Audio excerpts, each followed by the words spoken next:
Akashvani presents Morning News.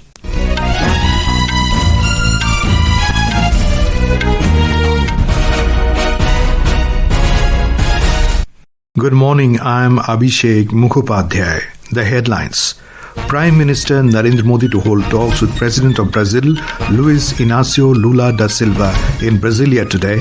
Two countries to sign 4 agreements in renewable energy, counterterrorism, agricultural research and exchange of confidential information. Railway Minister Ashwini Vaishnaw announces 4 new Amrit Bharat trains for Bihar. US extends reciprocal tariff suspension period from July 9th to August 1st. President Donald Trump announces 25% tariff on goods imported from Japan and South Korea. Unprecedented monsoon rains cause widespread destruction across Nagaland. India under-19 cricket team sealed 5-match Youth ODI series against England 3-2. And Sanjog Gupta appointed new Chief Executive Officer of the International Cricket Council. Prime Minister Narendra Modi will hold talks with President of Brazil, Luiz Inácio Lula da Silva in Brasília today. Mr. Modi arrived in Brasília last night on a state visit after attending the 17th BRICS Summit in Rio de Janeiro. Prime Minister was given a warm welcome by the members of the Indian diaspora as they arrived in the Brazil capital. Touched by the gesture, PM Modi described it as a memorable welcome while hailing the diaspora for staying connected with the roots. Prime Minister also shared some photographs in which an excited and enthusiastic diaspora can be seen holding the Indian tricolour and greeting Prime Minister Modi with folded hands. PM Modi was also greeted with traditional Brazilian samba and reggae performance.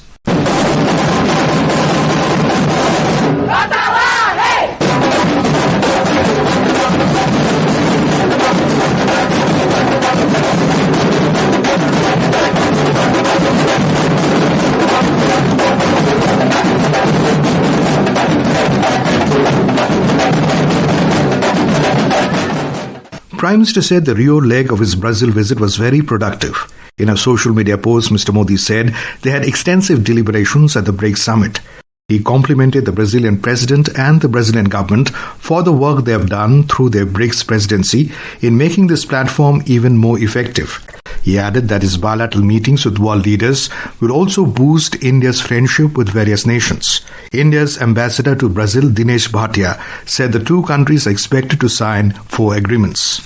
After the talks, we are hoping to sign 4 agreements or /MOUs between the two countries, namely on renewable energy, counterterrorism, agricultural research cooperation between ICAR, which is Indian Council for Agricultural Research, and Embrapa of Brazil, and also exchange and mutual protection of confidential information.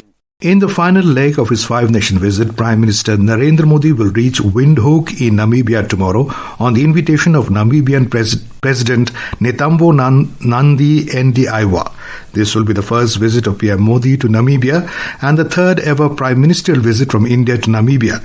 Our correspondent reports that the visit is aimed at expanding the scope of bilateral relationship and explore new areas of cooperation in various key sectors such as hydrocarbons, rare earth materials, and unified payment interoperability, among others. Our correspondent covering the visit has filed the report on India-Namibia relationship. Both India and Namibia have a shared history of anti-colonial struggle. The first ever diplomatic mission of Namibia, known as SWAPO that time, was set up in Delhi in 1986, even before the independence of Namibia. Today, both the countries share a wide range of areas of cooperation, including trade and investment, mining, diamond processing, energy, healthcare, defense, environment and biodiversity, and capacity building. The trade between the two countries is $600 million, and Indian investments in Namibia are about 800 million. Taking forward the partnership in wildlife conservation, 8 cheetahs were translocated from Namibia to India's Kuno National Park in September 2022. The upcoming visit is also set to explore new areas of cooperation in other sectors. Aparna Khund, Akashvani News, Windhoek. Railway Minister Ashwini Vaishnaw has announced that 4 new Amrit Bharat trains will be launched very soon from various cities of the country to Bihar. Mr. Vaishnaw, who was in Bihar to inaugurate several railway projects, said that the 4 Amrit Bharat trains will run between New Delhi, Patna, Darbhanga, Lucknow, Malda Town, Lucknow, and Saharsa, Amritsar. We have more from a correspondent. Rail Minister Ashwini Vaishnaw announced that a regular train will also be started from Jogbani to Erode to improve connectivity of Simachal Bihar to southern India. He said the 53-kilometer Bhagalpur-Jamalpur third rail line will get Monsoon and a budget outlay of 1,156 crore rupees will be sanctioned. Mr. Vaishnaw said with a budget outlay of more than 2,000 crore rupees for doubling of 104-kilometer long Bakhtiarpur-Rajgir-Tilaiya rail section will also get approval. Dharmendra Kumar Rai, Akashvani News, Patna. This is Akashvani giving you the news. For quick news updates round the clock, follow us on our X handle at AIR News Alerts. And for details of stories and more, log on to our website www.newsonair.gov.in and download News on AIR app. The United States has delayed the implementation of its Liberation Day reciprocal tariffs until 1st of next month, providing additional time for affected countries to finalize interim trade deals with the U.S. Initially announced by President Donald Trump on April 2nd, the tariffs were to target several nations, including India, but the enforcement was paused for 90 days, giving trading partners until July 9th to reach agreements.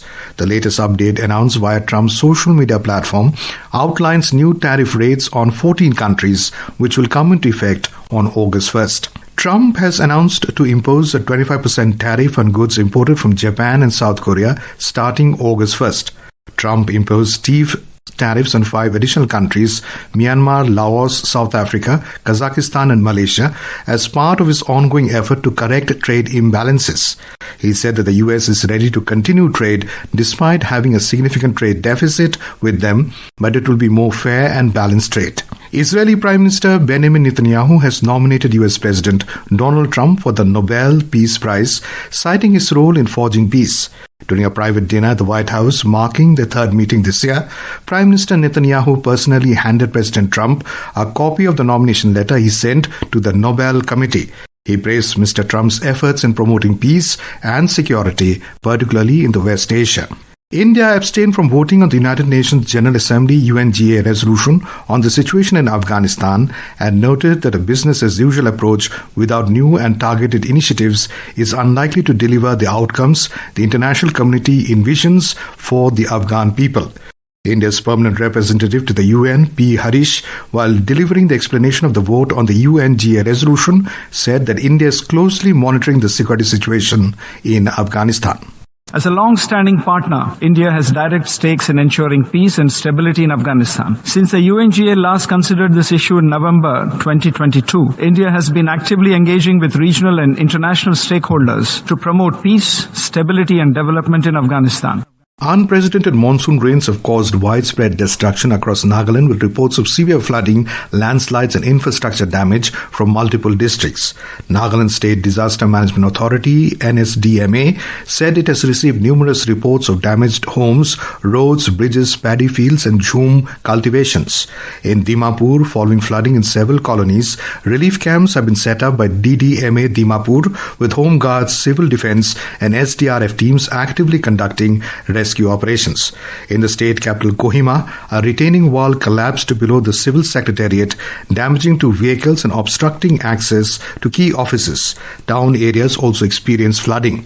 Today is the 6th day of the Sri Amarnath Yatra. The annual 38-day Sri Amarnath Yatra that commenced on the 3rd of this month is going on smoothly and seamlessly from twin routes of Noonwan Pahalgam Base Camp in South Kashmir's Anantnag district and Baltal Base Camp in Central Kashmir's Ganderbal district. We have a report.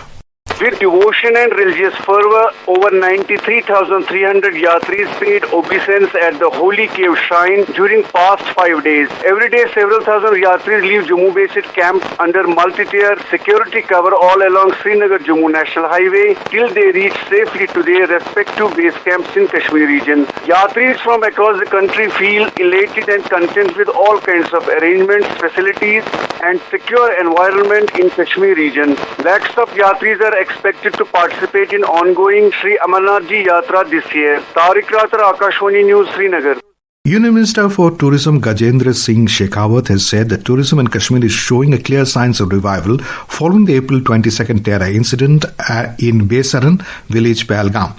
He said the coordinated efforts of the Jammu and Kashmir administration and the central government has led to the rebuilding of public confidence.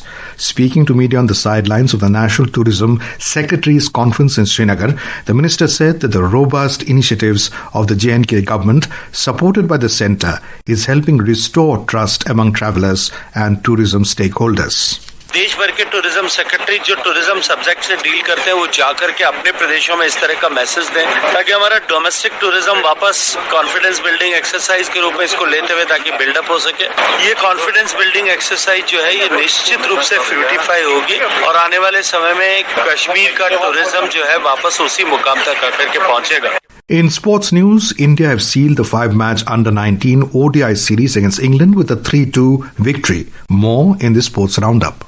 In the fifth and final ODI, the dead rubber, England defeated India by 7 wickets at Worcester. The Ayush Matre-led men in blue had already clinched the series with a game to spare. Batting first, India posted 210 for 9. In response, the hosts chased down the target in just the 32nd over. The Indian Under-19 team will now gear up for 2 youth test matches against England beginning on the 12th of this month in Beckenham. In other cricket news, Indian broadcaster Sanjog Gupta has been appointed as the new Chief Executive Officer of the International Cricket Council. ICC Chairman Jay Shah announced his appointment. Gupta, who started his career as a journalist, later served at several broadcasting entities and scaled up his sports portfolio with multi-language digital first and women-focused coverage. In tennis, world number 1 Yannick Sinner has advanced to the Wimbledon quarterfinals under dramatic circumstances after Grigor Dimitrov was forced to retire due to a pectoral injury. Dimitrov had dominated the early stages of match, winning first 2 sets 6-3, 7-5. Earlier, 24-time Grand Slam champion Novak Djokovic came from behind to defeat Australia's Alex de Minaur 1-6, 6-4, 6-4, 6-4 and secure a record-extending 16th quarter-final appearance at the tournament. Manik Sharma, News Desk. The India Meteorological Department IMD has forecast heavy to very heavy rainfall at isolated places over Chhattisgarh, East Rajasthan, Haryana, Chandigarh, Delhi, Konkan, Goa, Madhya Maharashtra, Madhya Pradesh, Odisha, Punjab, Telangana, Uttarakhand and Bihar today. The weather agency predicted that under the influence of low pressure area over southwest Gangetic West Bengal and its neighbourhood, heavy to very heavy rainfall is expected to continue over central and adjoining eastern India during the next 3 days. The IMD estimated heavy to very heavy rainfall to continue over the northwest parts of the country along the west coast during the next 4 days. The Met Department also forecasts light to moderate rainfall conditions over the national capital today. And now for a look at today's newspapers is over to Renu Kataria. Thank you, Abhishek. The BRICS Summit 2025 is covered prominently by most of the dailies. For India, climate justice is a moral duty. Prime Minister tells BRICS leads the Asian age, while the Hindu quoting PM Modi says India will give new form to BRICS in 2026. Prime Minister meets Malaysian and Cuban leaders on sidelines of BRICS, writes the statesman. August 1st deadline for deals as US sends tariff letters, leads Hindustan Times. The paper writes Trump warns BRICS of extra 10% tariffs. Post-Operation Sindoor, private sector may see big push for defense manufacturing, informs the Indian Express. Supreme Court to hear Bihar poll roll PILs on July 10th, reports the Tribune. International Cricket Council appoints Sanjog Gupta as its new CEO, states the Pioneer. And finally, on India's first ever test win over England at Edgbaston and Akashdeep's courage on and off the field, the Asian Age says Akash dedicates good show to sister. And with that, it's back to you, Abhishek. Thank you, Renu. And now, before we end the bulletin, the headlines once again. Prime Minister Narendra Modi to hold talks with President of Brazil, Luiz Inácio Lula da Silva in Brasília today.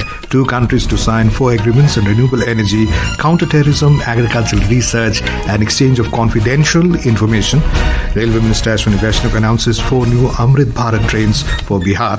US extends reciprocal tariff suspension period from July 9 to August 1st. President Donald Trump announces 25% tariff on goods imported from Japan and South Korea. Unprecedented monsoon rains cause widespread destruction across Nagaland. India under-19 cricket team seal 5-match Youth ODI series against England 3-2. And with that, we end the morning news. Have a nice day.